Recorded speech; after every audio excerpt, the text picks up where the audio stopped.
going on, guys? Welcome to another video. Today I'm going to show you how to install some pegboard to organize your tools. If you're new to the channel, my name's Phil G. I make videos about stoves and DIY projects, so if you like this video, throw me one of these. I appreciate it because it helps the algorithm. Step number one is to plan out where you're going to make your little tool area and make sure you have some flat walls so you can install the pegboard like these ones here. Even if you have a narrow wall like this one here, you can install pegboard and it gives you that much more room to organize and visualize all your tools and hardware.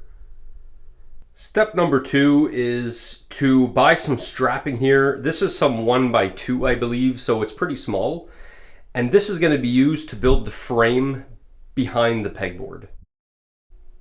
As you can see, there's the strapping installed right here on the wall. And it gives enough gap so that your pegboard does come off the wall a little bit. And that's important because when you go and put a hook in, you need that space. If I didn't have space behind the pegboard, it would be hard or actually impossible to put a hook in just like this because the pegboard would be flush on the wall. So putting that framing behind allows the hooks to slide in and properly stay in place. If you have a large sheet of pegboard like this, it's also a good idea to put some strapping behind at the midpoint, as you can see right here. You can see the strapping behind, and it just makes the pegboard less flimsy and make sure it stays solid. If you have areas where your pegboard is butting against each other, so joining pieces, it's also a good idea to put some strapping behind it. As you can see in this video, I did not put strapping where the two pieces meet. And as you can see, it is quite flimsy.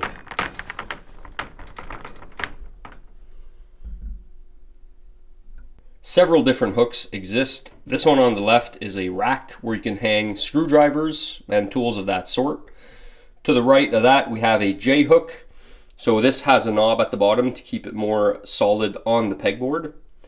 This one here is a U hook. There's different sizes for the U, and it has a stability peg as well.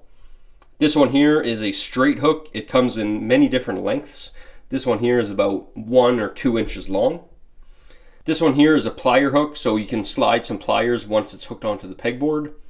And this right here is a plastic clip to lock the hooks into the pegboard. To install the hooks is fairly easy. You just slide the specific hook inside the pegboard. If you have one of these stability pegs, just slide it at the bottom. For that plastic lock, you simply put it in one of the holes on the left and put enough pressure on the peg on the right, and it should lock it in place like this. So as you can see, it can no longer come off the peg because it is locked in place. What we're going to do now is clean up this area, and I'm going to show you in a few seconds how it looks like once the pegboard is full of tools, and it helps to keep everything organized and choose your tools in a quick manner. Instead of going through a box or a toolbox, you see everything right in front of you on the wall, and it just makes it that much easier and that much more fun to do a project. If you have a helper like I do here, you can let them pick the next tools to organize, but sometimes they're confused and they just slow you down more than anything. To hang tools on the wall, I found that these 4-inch hooks work the best. I got these off Amazon. I'm going to put the link in the description below. But this is what they look like. And this is the result you get when you hook up all your brand new tools you got for Christmas.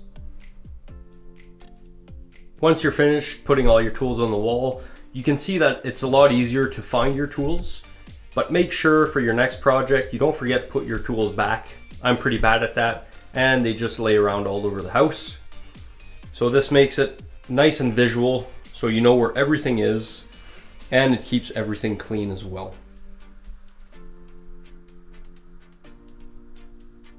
Not really pegboard related, but you can also use some screws to put on your wood on your shelving and use that as a spot to hook up your tools. Just like this, my level is now easy to access and it's stored away.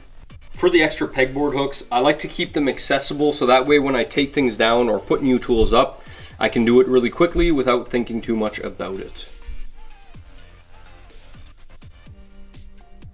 She can't find any more tools laying around, so that means we've done a good job because everything is either in a bag, stored away, or on the pegboard. Let me know in the comments below if you've done a pegboard project and if you have any other ideas or suggestions to make my tools more organized.